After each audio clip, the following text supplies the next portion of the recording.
What's up, pals? Today is January 31st, 2019, and today I'm going to share with you one of my most precious fails in the hopes that it will give you the courage and the trust to give a second attempt to anything in your life that you may have tried once before and it didn't work out.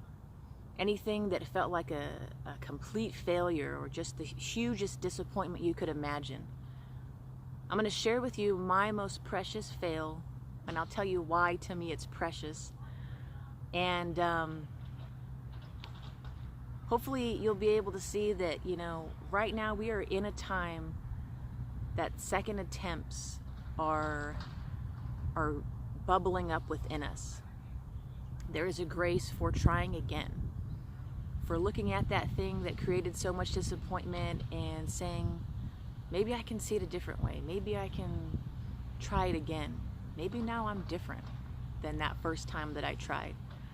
And so I'm going to share with you my most precious fail, and hopefully you will be encouraged and see that whatever it is that you're wanting to create in your life, whatever it is that you're wanting to do, whatever dream that you have that is burning within you, that maybe you've tried to stamp out, that you can allow it to burn again and burn bright and lead you in your life into everything that you're wanting. So let's get into the video. So in 2017, I was writing a book, and I was working with a coach, and she specifically, helps people write their books, just get it down on paper, get it out, get it going. And so it was a 9-week program, and I had signed up and paid the money to be in the program and started writing my book. And at the end of 9 weeks, I had a finished manuscript, but the book did not get published. It basically didn't do anything that I thought that it would do for me. I really wanted to write this book and help people and really get my coaching business going. I thought, okay, I have this book. It's going to be a how-to, and people are going to read it. They're going to hire me as a coach, and things are just going to really start going for me. I'm going to start building this coaching business that I really want to do. And none of that happened. And after that, I spent some time just kind of thinking, obviously, what was that all about? What just happened? Because I knew that going into writing the book, I was so excited about it. And I knew this is my next step. I had so much clarity on it, and I felt like this is it. This is what I'm doing. This is where I'm gonna put my money, and I'm just gonna go full out and write this book and make this happen. And so fast forward about 9-10 weeks later, when I was coming to the realization that that was not happening, it was really hard to swallow, and it was really hard to deal with, and I felt disappointment to a degree that I don't know that I felt before, because I had put everything that I had into it. I had put basically all of my money. I had borrowed money from friends and family members, to which I still actually owe money, because I just believed that this was it. I'm going to write this book, and it's going to be great, and it's really going to get me going. I'm going to be a life coach, and I'm going to be set, and I'm going to be doing the thing that I want to do with my life. And then it didn't happen. The book didn't get published. I didn't move forward in that coaching group. And I had to come to grips with, wow, that's just not how this was going to work out. I say that it's one of my most precious fails because everything that I learned from that process has changed me in ways that I can't even fully explain, that I can hardly believe.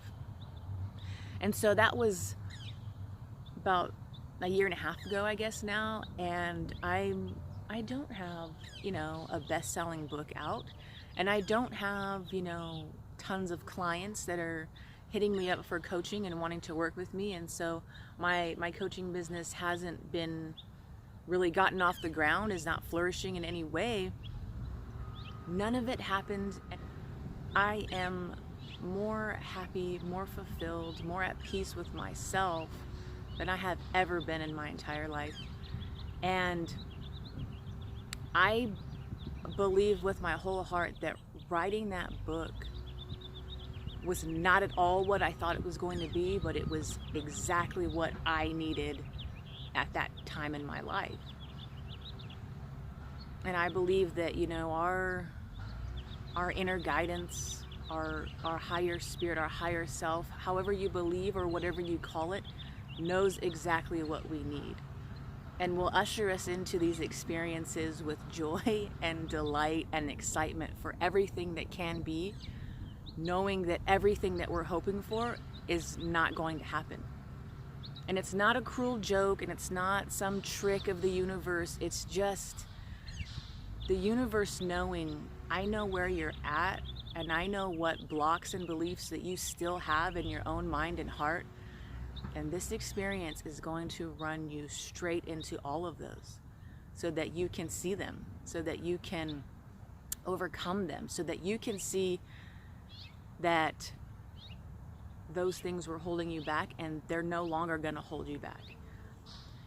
And so, you know, one of the biggest lessons that I learned, things that I gained from that experience was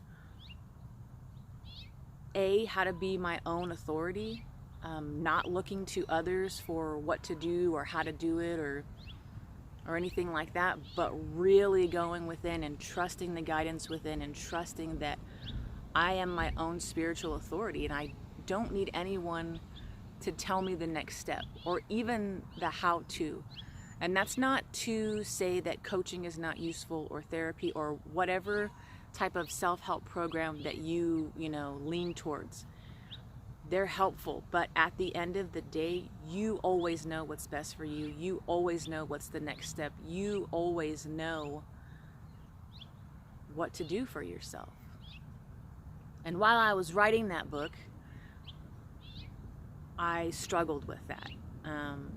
I had my coach who was pointing me in the direction of, hey, let's write a client conversion book because you want to grow your coaching business.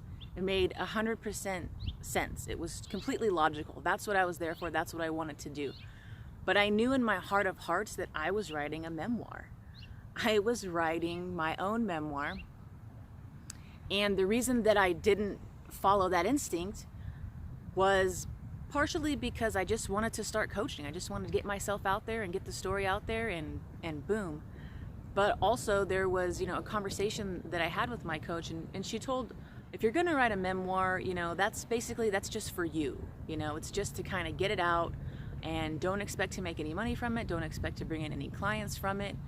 And so I had this conflict within me where I thought, well, I'm here to get clients. I'm here to get my message out. I'm here to help people in any way that I can.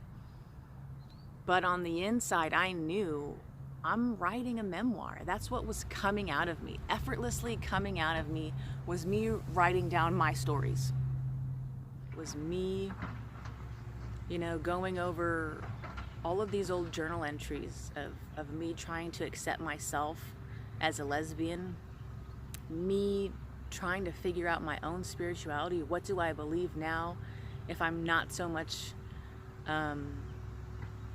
subscribing to the Christian beliefs and that way of thinking? It was a lot of searching and self-discovery, and in writing that book was me just kind of going back to a lot of old stories and stories about how people in my life had disappointed me. People in my life had let me down, or they had used me in some way, or controlled me or manipulated me into doing things that I didn't really want to do. I was rehashing all of these old stories, and they were coming up for the sole purpose of I needed to see it differently.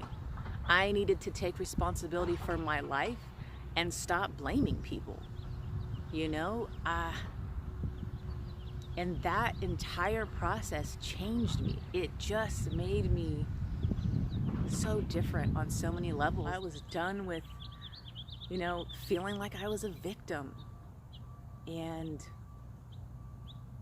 that's what writing that book did for me. It was, you know, I wanted it to get published and I wanted it to be read by so many people, but what I know now without any doubt is that that book was for me, just for me.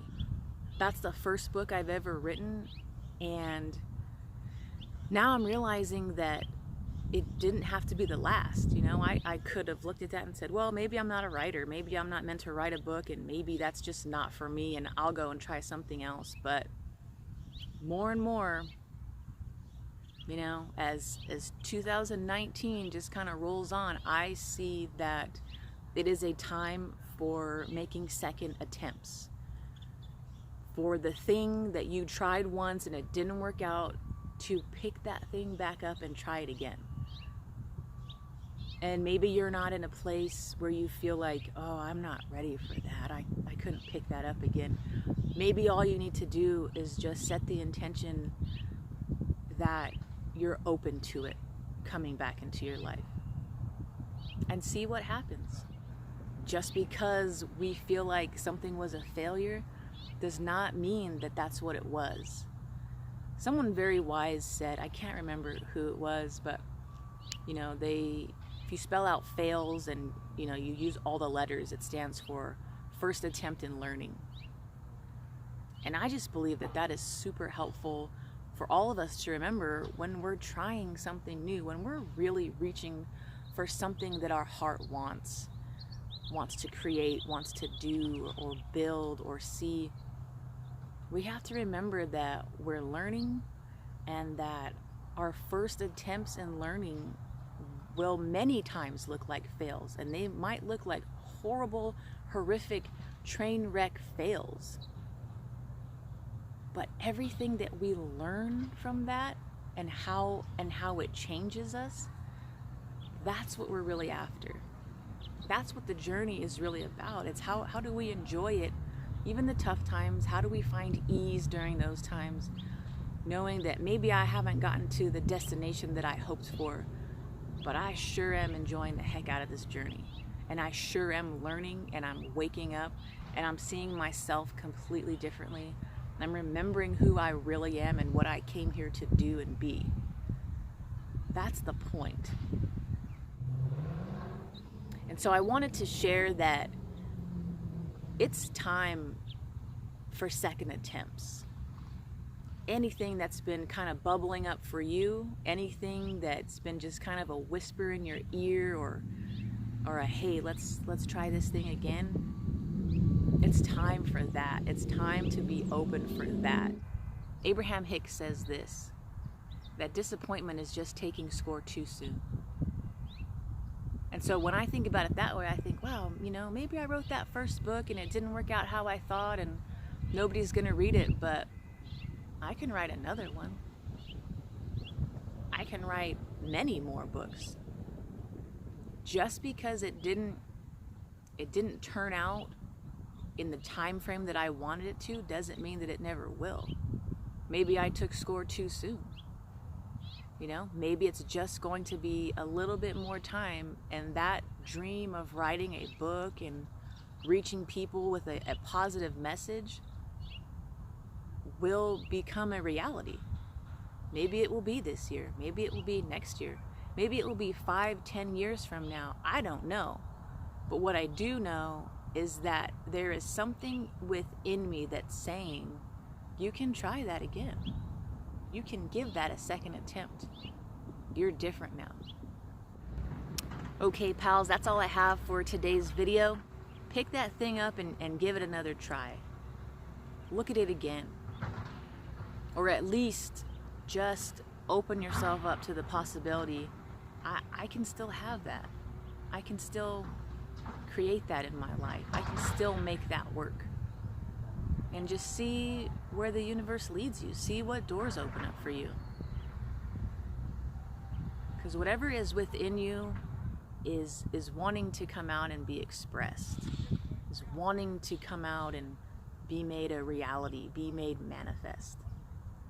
And now is the time to really open up to that, to really give over to it, and to trust again. Trust in you, trust in the universe, trust in God, that you're always taken care of, that you have everything you need inside of you, and the universe has your back and will support you and will bring help that you need.